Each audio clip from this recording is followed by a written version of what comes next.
నేను మమ్మీ వెళ్ళమంటే సాయంత్రం స్కూల్కి వెళ్ళి వచ్చినాక 5కి వెళ్ళినాక ఆ అక్క లేదు ట్యూషన్కి వెళ్ళిందని వాళ్ళ మదర్ చెప్పింది.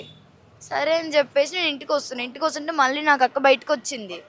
అయితే నేను అప్పుడు బయటకు వెళ్ళినప్పుడు వీళ్ళు వచ్చి ఏం చెప్పారంట, బెదిరించారంట మమ్మీకి.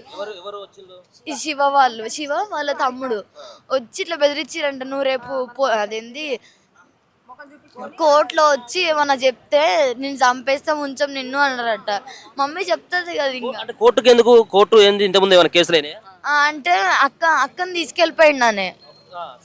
తీసుకెళ్ళిపోయింది ట్యూస్డే రోజు. అయితే ఇక్కడికి తీసుకొచ్చి రిమైండ్ లో పెట్టిరానండి.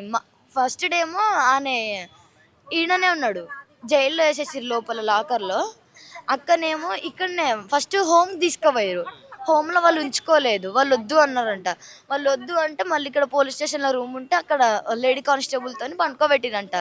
మళ్ళీ ఈరోజు అయిపోయినాక ఈరోజు మా మదర్ ఇక్కడికి వచ్చినాక మమ్మీతో పంపించిరంట.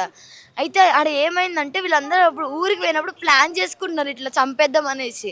అయితే మా అక్క కూడా ఎంత అమాయకంగా ఉందంటే అసలు ఏం తెలియదు అన్నట్టుంది.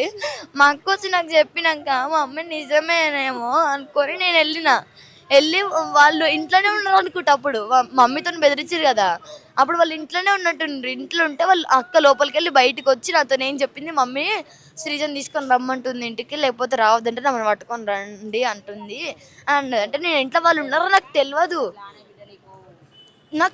అయితే నేను మళ్ళీ ఇంటికి వచ్చేసరికి మమ్మీ ఇట్లా పడిపోయి ఉంది. అసలు చూడలేకపోతున్నా మమ్మీని. ఈడ సుత్తతో ఇంత దొడ్డుంటా సుత్త మా ఇంట్లోదే. అంటే కొబ్బరికాయ కొట్టడానికి మేము పెట్టుకున్నాం, దాన్ని తీసుకొని ఈడ కొట్టిర్రు గట్టిగా. ఈడ మొత్తం ఇట్లా వాసిపోయి మొత్తం పలిగి ఈడ బ్లడ్ లిప్స్కి బ్లడ్, మొత్తం వెనకాల బ్లడ్. అంటే వెనకాల కూడా కొట్టిరు దాంతో. కొడితే అయినా కూడా మమ్మీ ప్రాణాలతోనే ఉంది, ఇంకా ప్రాణాలతోనే ఉంది. అంటే డైనింగ్ టేబుల్ పైన ఉన్న వస్తువులన్నీ కింద పడేసిరు. అంటే డౌట్ రావాలి మా అమ్మే పడ్డదని చెప్పేసి అని అన్ని కింద పడేసి మొత్తం ఆగమాగం చేసిరు ఇల్లంతా. అయితే నాకు ఏమనిపించింది అంటే, మా అమ్మ చేతికి నా బ్రాస్లెట్ అది ఎంత టైట్ ఉంటుంది అంటే నాకే టైట్ ఉంటుంది, అది మా అమ్మకి ఇంకా టైట్ ఉంది. అంత టైట్ బ్రాస్లెట్ ఎవరికి పీకినా రాదు. అలాంటిది మా మమ్మీ ఆడ పడిపోయి ఉంటుంది, ఫ్రిడ్జ్ దగ్గర ఎట్లా పడింది అంటే. ఇప్పుడు పోలీసు వాళ్ళు నిర్లక్ష్యం చేస్తేనే కదా ఇప్పుడు మమ్మీ ప్రాణాలు పోయినాయి. అలా సరే రిమాండ్ నుంచి ఎందుకు వదిలిర్రు వాళ్ళు? ఇప్పుడు కోర్టు రోజు వరకు ఉంచొచ్చు కదా, ఆయన మొన్న వదిలేసిరంట. ఆ ధైర్యంతో మా అక్క ధైర్యం తీసుకొని ముగ్గురు కలిసి చంపేసిరు మా అమ్మని. వచ్చేసరికి ప్రాణాలతో ఉన్నది కదా, మరి మీ అమ్మని మళ్ళీ ఏమన్నా దాకానికి హాస్పిటల్కి ఏమైనా పంపించడం ప్రయత్నం చేసినవా? నన్ను ఏం మాట్లాడలే సార్ వాళ్ళు. పిఎస్కి ఫోన్ చేస్తాడు, ఫోన్ చేయలే, భయపెట్టిరు ఏమని, మమ్మీకి ఇట్లా ఏమన్నా వదిలేస్తారు, ఇట్లా మనల్ని తీసుకుపోయి ఏదో హాస్టల్లో వేసేస్తారు అని ఫుల్ భయపెట్టించింది. ఎవ్వరికి ఫోన్ చేయలే, ఎవరితో మాట్లాడి. మీ అమ్మ ఆ స్థితిలో ఉన్నప్పుడు మీ అక్క గానీ ఇప్పుడు శివ గానీ ఇంట్లోనే ఉన్నాడు అప్పుడు? ఉన్నాడు. ఏమని చెప్తున్నారు మరి? ఏం జరిగిందని అడిగినప్పుడు ఏం చెప్పిండంటే, నేను మీ మమ్మీని బతికిస్తా, మీ మమ్మీకి ఏం కాదు, మిమ్మల్ని నేను చదువుకుంటా, మీరు మాతోనే ఉండాలి, మీకు ఏం కాదు అని వాళ్ళ అమ్మమ్మకి ఫోన్ చేసిండు. వాళ్ళ రిలేటివ్స్కి ఫోన్ చేస్తే వాళ్ళ అమ్మమ్మ ఏమంటుంది, మా అక్క మాట్లాడుతుంది, మేము కూడా వచ్చేస్తాం అమ్మమ్మ అంటే. మమ్మీ కొట్టిపిచ్చి అంత పరిస్థితికి తీసుకొచ్చి చంపేసిరిగా. నేను ఒక అక్క ఉంటుంది ముంగడ, నాకు భయం అవుతుంది మమ్మీని చూస్తుంటే. వాళ్ళు ఏం చేసిర్రు, నువ్వు ఇట్లా అక్క వాళ్ళ ఇంటికి పో, అక్క కొంచెం మీ ఇంటికి తీసుకోండి అక్క, మేము భయపడుతుంది చూస్తే చిన్నపిల్ల కదా జర తీసుకోవో అన్నారు. అట్లా అనేసి నేను కూడా పోయినా, ఏం కాదనుకొని. నాకేం చెప్పిర్రంటే, నేను వెళ్ళడానికి కారణం ఏంటంటే, ఇట్లా మమ్మీ ఫేస్ పైన వాటర్ కొట్టి ఇట్లా తుడిచి చెప్తాం మమ్మీకి ఏమైంది, లేకపోతే మమ్మీ పడిపోయిందా, లేకపోతే ఎవరైనా వచ్చి కొట్టిరా అని నమ్మించారు. నన్ను నమ్మించారు వాళ్ళు వచ్చి. శివకు అంటే శివతో నువ్వు ఎప్పుడైనా మాట్లాడినావా? అసలు మీ అక్కకు శివకు ఎక్కడిది అసలు పరిచయం? ఎక్కడిది? ఇన్స్టాలో పరిచయం అయినా 8 months అయింది.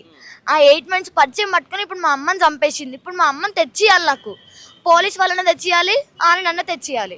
ఇప్పుడు వాళ్ళు మీ అమ్మ ఏమైనా మందలు ఇచ్చిందా గతంలో? ఏమైనా మీ అక్కని ఎందుకు మాట్లాడుతున్నావు, ఫోన్లో ఎందుకు మాట్లాడుతున్నావు, చాటింగ్ ఎందుకు చేస్తా ఉన్నావు అని చెప్పేసి ఏమైనా మందలు? ఎప్పుడు అనలే. అట్లా ఒకసారి ఇట్లనే పెద్దమ్మ వాళ్ళ దగ్గరికి వెళ్ళిపోయింది, మమ్మీ కొడుతుంది అట్లా అని చెప్పేసి వెళ్ళిపోయింది అని చెప్పి, ఇక మమ్మీ ఆమెను ఏం డిస్టర్బ్ చేయట్లేదు, నువ్వు ఏం చేసుకో కానీ నా పరువు మాత్రం తీయకు అని చెప్పింది. అక్కడి నుంచి వచ్చినాక వాళ్ళు ప్లాన్ వేసుకొని వచ్చిర్రు ఇక్కడికి. వచ్చి ఇంటికి వచ్చి నాకు ఏం తినట్టు అమాయకంగా ఉండి చంపేసిర్రు. లాస్ట్ మినిట్లో మమ్మీ కొట్టుకుంటూనే ఉంది. ఇంకా పండుకుంది, కాస్త లేచి ఇట్లా దెబ్బ తాకిందని చూసుకుంటుంది. లేచి కూర్చొని ఇట్లా చూసుకుంటుంది. నేను చూసిన మమ్మీని నిన్న ఫస్ట్ చూసినప్పుడు పడిపోయి ఉంది కింద. అప్పుడు ఇంకా స్పృహలోకి రాలే. అప్పుడే కొంచెం ఇట్లా మేము కొద్దిసేపు అయినాక ఒక ½ అన్ అవర్ అయినాక లేచి కూర్చుంది మమ్మీకి ఓపిక వచ్చింది. వచ్చినాక కూర్చుంటే మా అక్క చూసి ఆయనకు ఫోన్ చేసింది, నువ్వు తొందర అంటే నాకు వినవలేదు. ఆమె ఏం చెప్పినా నాకు వినవలేదు అసలు. శివకు ఫోన్ చేసి నువ్వు జల్దీ రా, మమ్మీ హాస్పిటల్ తీసుకోదాం, నాకు భయం అయితే అంటే హాస్పిటల్ తీసుకోవాలని వస్తలే, ఆ పదం వస్తలేదు. నువ్వు రా తొందరగా అని. వచ్చినాక స్టెప్స్ పైన ఆయన పక్కన కూర్చోబెట్టుకొని మాట్లాడుతుంది. అమ్మ లోపల పరిస్థితులు ఉంటే పక్కన కూర్చొని మాట్లాడుతుంది, పక్కన కూర్చోబెట్టుకొని మాట్లాడుతుంది. నేను అన్న నీకు ఇప్పుడు మమ్మీ కేసు పెట్టిందని చెప్పేసి నువ్వేం చేయవు కదా అన్న. నాకు ఈ డౌట్ వచ్చింది. అయితే నన్ను ఏం చేసి అక్క వాళ్ళ ఇంటికి పంపించి మమ్మీ డ్యూటీ చున్నీతోని మా అక్క మా మమ్మీ చున్నీ తీసుకొని ఆయన చేతికి ఇచ్చిందంట. ఆయన చేతికి ఇస్తే పోయిరంట. మమ్మీ కూర్చుంది కదా, మమ్మీని పట్టుకొని ఇట్లా గొంతుకేసి టైట్ అంటే ఇక మమ్మీ చనిపోయింది. చనిపోయినాక ఇట్లా వదిలేసి ఇట్లా పడిపోయింది మమ్మీ. అంతే, ఉలుకులేదు పలుకులేదు. నా దగ్గరకు వచ్చినప్పుడు వాళ్ళు వెళ్ళిపోయారు, శివ వాళ్ళు వెళ్ళిపోయారు, మమ్మీని చంపేసి వెళ్ళిపోయారు వాళ్ళు.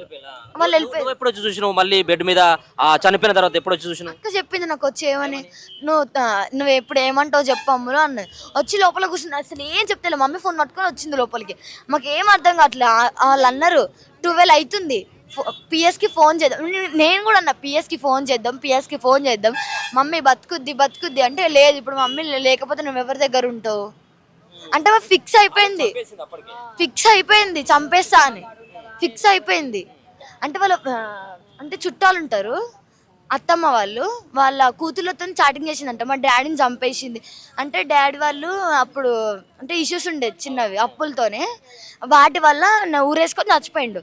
దానికి మా అక్క ఏముందంట, మొన్న ఆమెతో చాటింగ్ చేసిందంట మా అత్త వాళ్ళ కూతురుతో. ఏమనేసి నా అయ్యని చంపింది కదా, నేను మా అమ్మని చంపేస్తాను నేను అన్నంట. ఆ చాటింగ్ ఉందంట, ఇప్పటికి ఉందంట. మా పెద్దమ్మ వాళ్ళు చెప్పారు నాకు, ఆ చాటింగ్ ఇప్పటికీ ఉందంట. అసలు ఆయన రిమాండ్ ఎందుకు వదిలిర్రు, అసలు ఏం అవసరం వచ్చిందని. ఇప్పుడు వాళ్ళంతా నిర్లక్ష్యం చేసిర్రు. ఇప్పుడు ఒక ప్రాణాన్ని తెచ్చియగలరా ఇప్పుడు?